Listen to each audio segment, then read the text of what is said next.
Welcome to the Minute of Strength. Today we're going to give you 3 unique rounds from the new Vintage Clinic tutorial. You're going to put these together, you're going to do 3 to 5 reps of each exercise. You're going to repeat that 3 to 5 times, increase weight every 3 to 5 workouts. Enjoy. 1-arm dumbbell clean. For this clean, I'm going to push my heels together and I'm going to take the dumbbell on the outside of my foot. So it sits right over my toe on an angle and it keeps my arm in a very neutral position. As I descend to pick this up, I want to load my hamstring. That's where I want this energy coming from. I don't want it to come from my biceps. So I hinge back through my hip flexors. I slight bend in the knee. I feel my back is flat. Right now I grab the bell, I keep my arm locked, and I drive through that posterior chain, bring the bell to the top. And again, cleaning is keeping the bell clean from the body. That's what I want. Keep it away from your body. So you have to support this on your own. If you start to bend your wrist or break your wrist or your thumb isn't strong enough, your grip isn't strong enough to hold this, you're going to feel it rolling toward you. Use the appropriate weight so you can actually hold this and support it for a little bit. On the descent, I'm going to bring the bell down to the opposite side, leave it on the ground, come back up and set up for the left side. Too many times I see guys that are pulling this thing up with heavy weight, they can't support it so they throw it. So it's counterintuitive to the exercise. We're looking to strengthen this, not weaken it. So if you can't hold it, then it's probably too heavy for you. Start lighter, but I want the descent completely controlled. Load that hamstring again, and again, to come back up, reset, and do the opposite side. So I go on the outside of my left foot. Legs are together. Now if you can't, if it's uncomfortable to keep your heels together, keep your feet apart but not wide.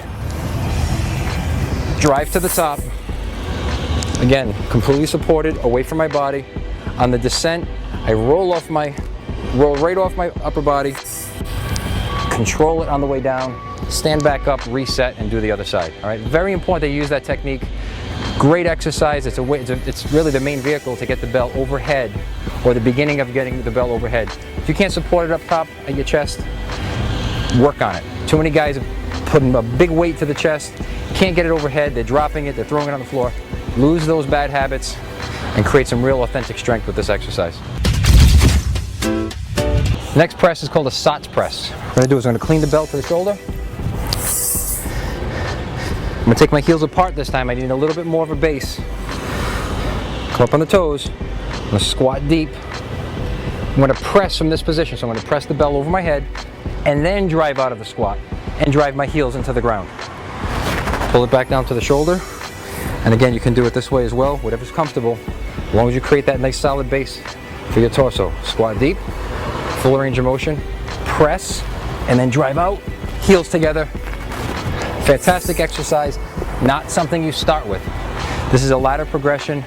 Use it that way, practice all the other progressions first, and work up to this. Vintage swings. We start this by grabbing the bell with one hand right against the sphere. So you press your hand right against that front sphere. Take the front sphere between the heels. Push the back sphere back until your wrist is in a neutral position. Don't let that wrist break and don't have any tension on your wrist, unnecessary tension. You're going to brace your left hand against your knee, sit back in your heels, and drive those hips forward as you sit back. Drive forward and sweep that arm overhead. Bring it to the shoulder. Bring it back to the start position. Make sure this arm stays locked out. Push all the way back into the heels, send those hips forward, pull back to the shoulder, and then down. When you get comfortable with that momentum, take your bracing hand away. I'll show you on the next progression. Take the bracing hand away and try to support and engage yourself without using the opposite hand. All right, so the next progression, we're going to start to bring this long cycle, so we're not going to do it from dead. So if we call that a dead vintage swing, this one's going to be a long cycle vintage swing. So it looks like this. Stop between the heels. I take my opposite arm away.